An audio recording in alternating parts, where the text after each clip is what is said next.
मेरे पाकिस्तानियों, वही हुआ जिसका खतरा था। के लाइन ऑफ कंट्रोल पर पाकिस्तान और भारत के दरमियान एक खौफनाक झड़प हुई है, जिसमें खौफनाक बमबारी की गई, भारी हथियारों के साथ फायरिंग की गई, जिसके नतीजे में इतलात के मुताबिक पाकिस्तान की एक पोस्ट को तबाह कर दिया गया है कि जिसको सुनकर कुछ देर के लिए मेरे हवास साथ छोड़ गए थे। लेकिन उनकी तरफ से मसला ये आ रहा है कि उनकी तरफ से जो सिग्नल है वो बड़ा डेंजरस है पाकिस्तान के लिए। हालिया साल में यानी गुज़िश्ता एक बरस के दौरान सबसे ज्यादा शदीद झड़प हुई है और इसको हालिया दिनों में सबसे ज्यादा संगीन कार्रवाई करार दिया जा रहा है। भारतीय जाबाज जवानों ने ऐसा खौफनाक जवाब दिया कि पूरा बॉर्डर धुआं धुआं हो गया। पाकिस्तानी सेना को अपनी चौकियां छोड़कर सिर पर पैर रखकर भागना पड़ा। हमारे पास एयरक्राफ्ट कैरियर मौजूद नहीं है, तो क्या हम यहाँ पर लैग कर रहे हैं? एक आर्टिकल बड़ा इंटरेस्टिंग इस वक्त आया है, वो है कि जी चाइना पाकिस्तान को 5th generation J-35 fighter jet नहीं देगा। तो कुछ जंग में कुछ बड़ा जरूर होने जा रहा है अगले 72 घंटे में। वो क्या बड़ा है, it's too early to predict about it, लेकिन मुझे लगता है जंग का नेक्स्ट फेज जो है वो आपको अगले 48-72 घंटे में जरूर नजर आएगा। इसके साथ साथ आजाद कश्मीर के अंदर भी इस वक्त एक पॉलिटिकल डेडलॉक मौजूद है। पहली वजह तो जो बताई जा रही है, देयर सो मेनी, वो तो ये बताई जा रही है कि चाइना शायद अनकंफर्टेबल है पाकिस्तान के साथ ये चीजें शेयर करने हुए। जय हिंद दोस्तों, very warm welcome to Hindustan special channel. LOC पर पाकिस्तान की तरफ से एक बार फिर से गुस्ताखी की गई है। आतंकियों को भारतीय सीमा में धकेलने की नीयत के तहत पाकिस्तान की तरफ से सीमा पर गोलीबारी की गई। सुरक्षा बलों ने करारा जवाब देते हुए पाकिस्तान की चौकी ही उड़ा डाली और पाकिस्तान की घुसपैठ की कोशिश नाकाम कर दी गई है।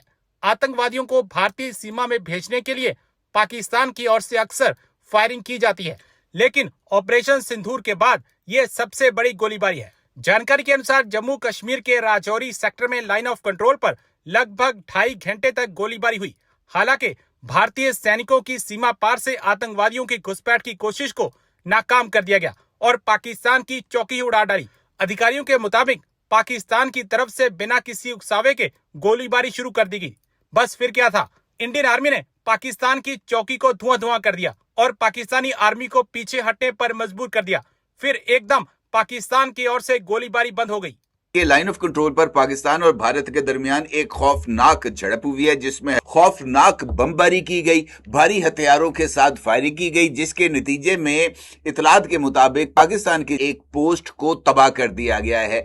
ये जो कार्रवाई हुई है ये लाइन ऑफ कंट्रोल पर राजौरी सेक्टर पर हुई है और इसके साथ साथ ये जो झड़प जिसका मैंने भी आपके साथ जिक्र किया है, अगर हम गौर करें तो ये इनफैक्ट बहुत ही ज्यादा अहमियत की हामिल है। खास तौर पर इस वक्त जो कशीदगी है पाकिस्तान और इंडिया के दरमियान बहुत सारे इश्यूज को लेकर, वो इस वक्त अरूज पर है, क्योंकि एक जानिब इंडिया ने कश्मीर से आने वाले दरियाओं का पानी रोककर पाकिस्तान के लिए एक शदीद ग़ज़ाई बहरान और पानी की शदीद कमी का जो बुनियाद है वो रख दी है, जिस पर पाकिस्तान की जानिब से एक से ज़ायद मरतबा ये पैगाम दिया गया है। और इसके साथ साथ आज़ाद कश्मीर के अंदर भी इस वक्त एक पॉलिटिकल डेडलॉक मौजूद है।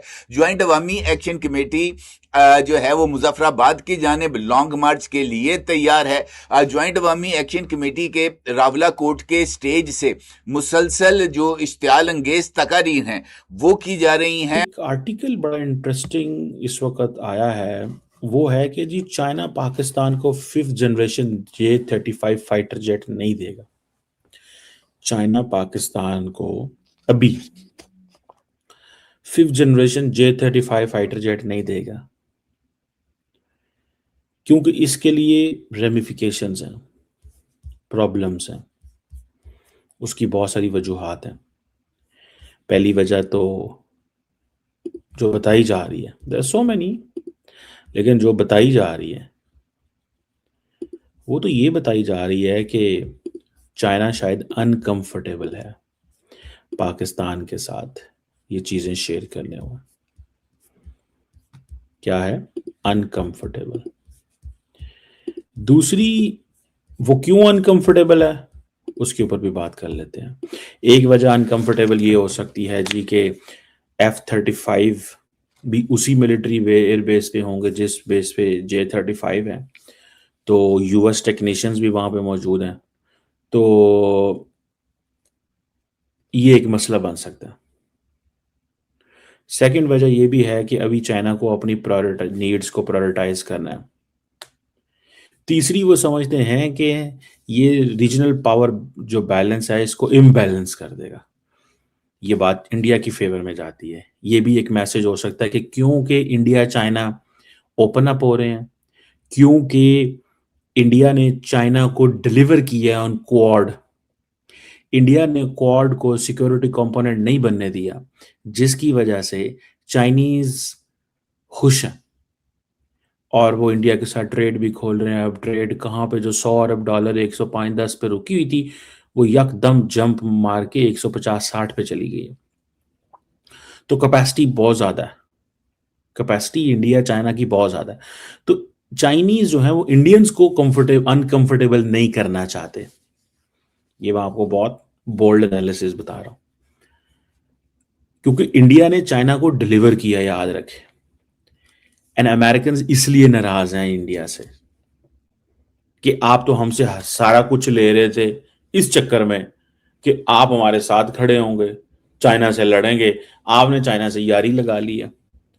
तो शायद चाइनीज ये कहें कि अभी वक्त नहीं आया कि हम पाकिस्तान को इतना ज्यादा मिलिट्री असला जो है वो दें कि जिससे इंडियंस अनकंफर्टेबल हो जाएं। और क्या इंडियन ये स्ट्रैटेजी काम कर रही है? क्या ये इंडियन स्ट्रैटेजी काम कर रही है कि the more we engage with China the better it will help, कि ये जो पाकिस्तान चाइना वाली जो इक्वेशन थी इसमें वो मसला जो है वो आएगा। इसको भी इस एंगल से देखना चाहिए। अगर आप ये देखें, अभी चाइना रिलेक्टेंट है, ओके जी, बहुत सारे रूमर्स भी आए हैं, ऑफर्स की बातें भी आई हैं। इसमें एक एंगल ये भी हो सकता है कि चाइनीज जो हैं वो, एक वर्ड होता है जिसे कहते हैं ना कि आप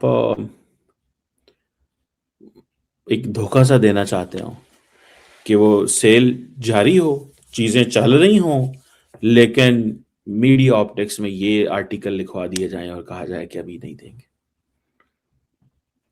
क्योंकि इससे इंडिया भी अनकंफर्टेबल होगा, अमेरिका भी अनकंफर्टेबल होगा और भी अनकंफर्टेबल लोग होंगे। समझ रहे हैं बात का? ये मैं आपको बड़ी अहम बात बता रहा हूँ, बड़ी टेक्निकल बात है ये, ठीक है जनाब।